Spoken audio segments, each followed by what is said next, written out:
A very good afternoon to all of you. Jai Hind, and I welcome you all in Daydreamers Academy. So, firstly, this will be a video completely in English just for the sake of your convenience. Already, I have uploaded this video in Hindi language, but as of demand of Jitin, I am uploading it once again in English language so that you all could understand that how should we prepare for NDA while we are in 11th class. Okay, so let's get started. Firstly, just see this dynamics in which I'm talking about chapter calculus, set theory, relation function, trigonometry, vector algebra, probability, matrices, determinants. Out of these chapters, when we conclude it, there are around 60 to 62 questions from these chapters which are of 12th. Okay, once you will go through your 12th class, these all are the chapters that you will confront. Now, come to the other chapters like geometry, complex number, sequence and series, statistics. If we include only this much of chapter, then we will come across around 35 to 40 questions. Let's take the number 39, which is a previous year dynamics of 2019 paper. So, in your mathematics, there will be total 120 questions, out of which I have listed down 101 questions. So the remaining 19 questions will be from English, will be from your 11th class only. But I'm not including that chapters because those chapters are very easy. And secondly, around 2 to 3 questions, one question, two questions will come from those chapters. Like for example, quadratic equation, inequality, and so on and so forth. Okay. So and even just see in the 12th class, I have included the chapter trigonometry. In this trigonometry, both the trigonometry of 11th class, which is just the simple trigonometry, as well as the trigonometry of 12th class, that is the inverse trigonometry, has been included. Okay, so if I would say that you cannot clear your NDA without your 12th class, but I can also write it down that you cannot clear your NDA if you are not in good, if you are not good in your 11th class.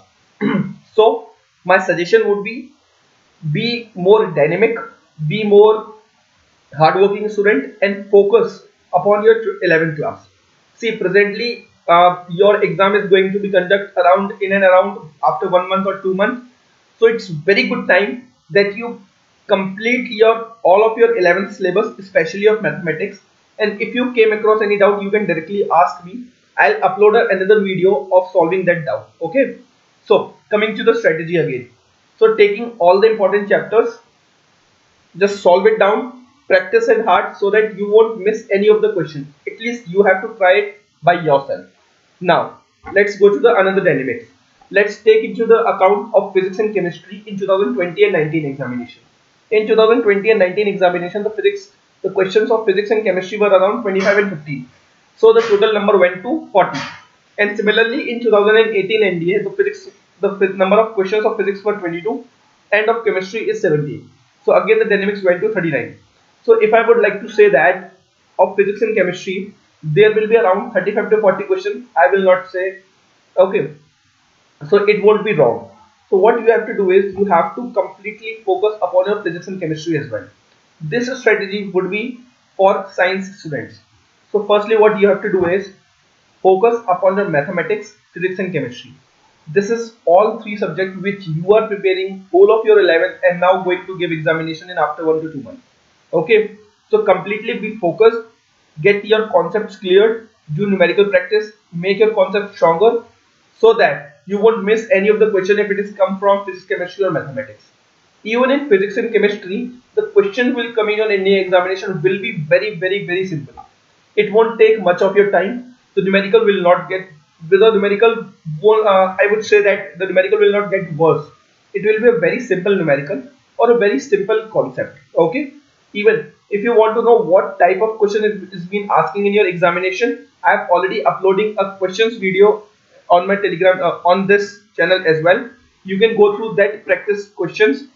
I am discussing the previous year questions of your NDA and even the other even of the other examinations like the CDS, AFCAT, UPSC, CAPF, AC and civil services.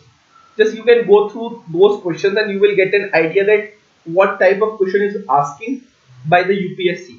After all, the NDA, CDS and CAPF, AC examinations is being held by UPSC, So the pattern will be more or less similar of at least of these chapters or these subjects. Okay.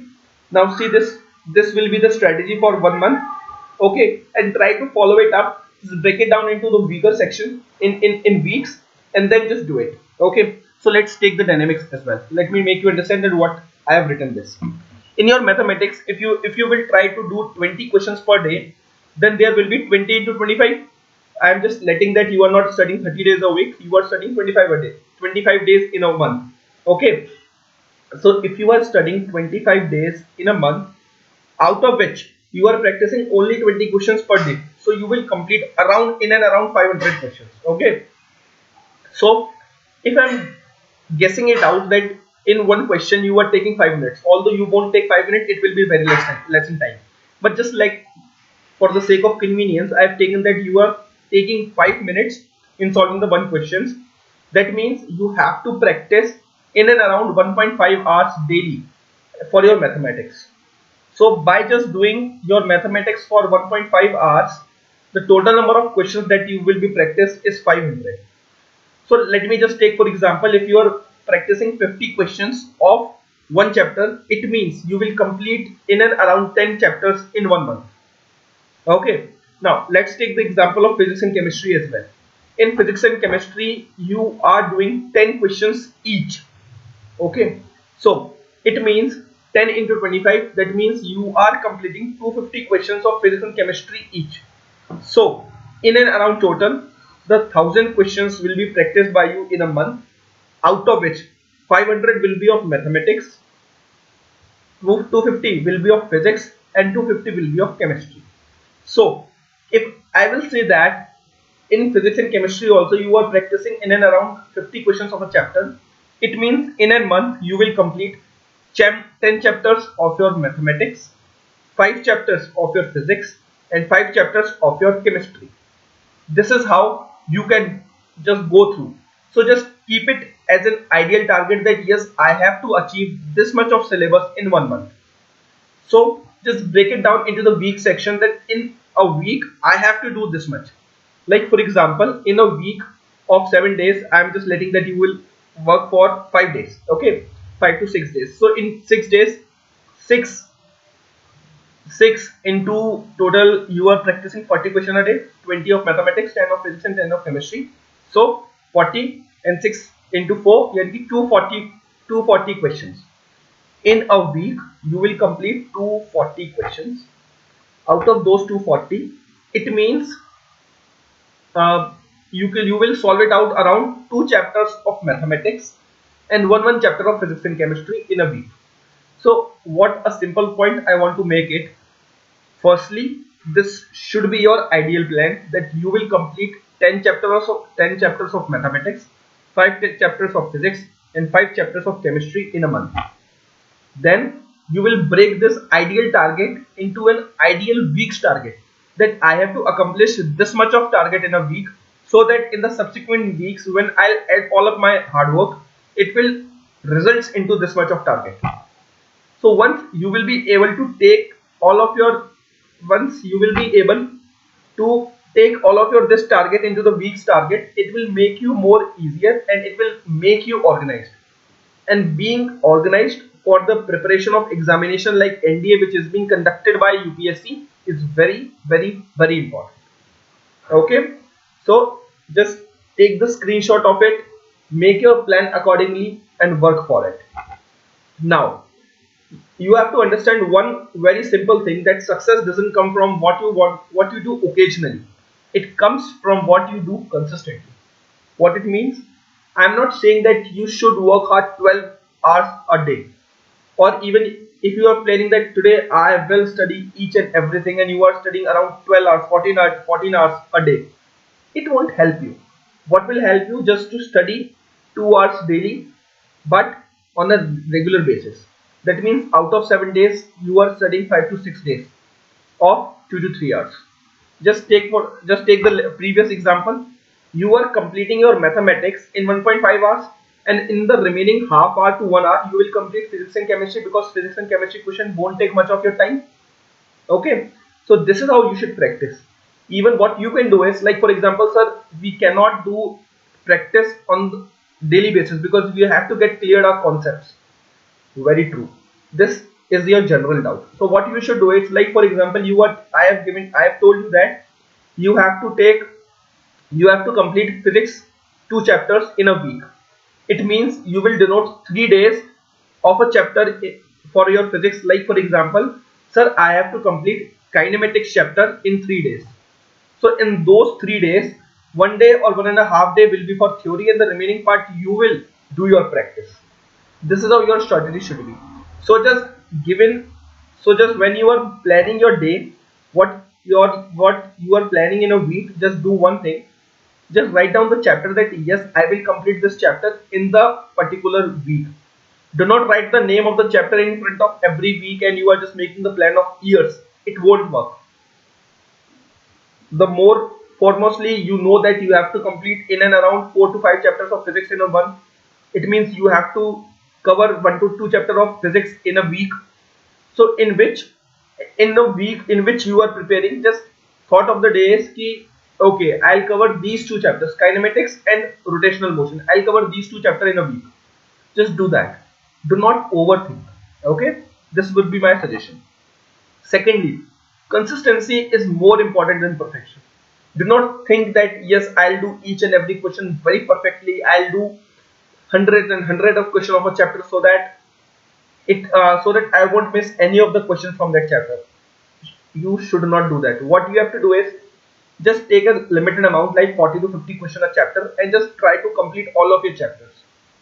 Firstly, cover up your syllabus. Like for example, in 2 months or 3 months, you have completed your syllabus, and then once your syllabus will be completed, you can go again for your revision. And in that revision, do 20 to 30 more questions.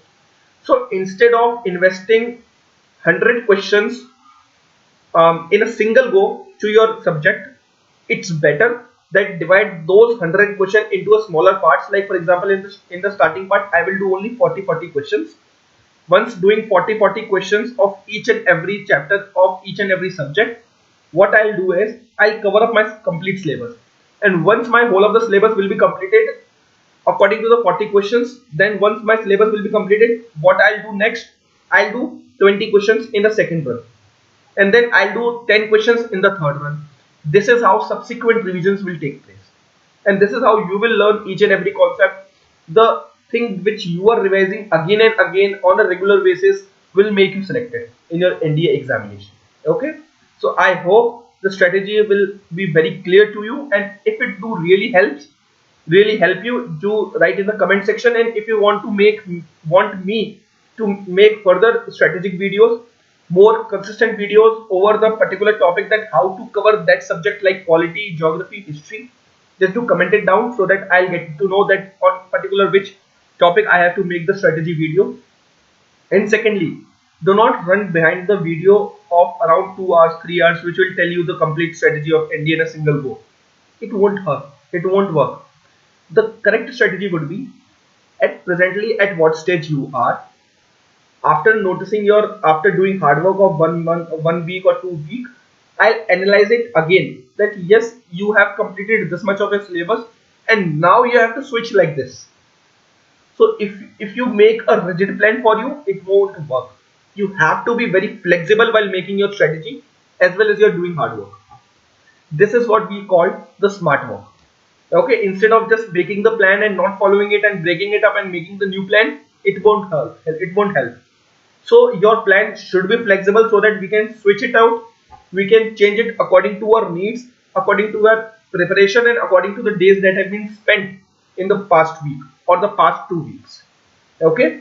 So I hope this will be very clear to you. And once if everything will be clear to you, I hope you like the video. And if it is so, then do like the button. And if you have any doubt, then do comment in the comment section, or even you can ask me on our telegram group. Thank you very much. Okay, I hope everything will be fine, and thank you very much. Have a good day. Welcome to the Daydreamers Academy, and Jai Hind. Thank you.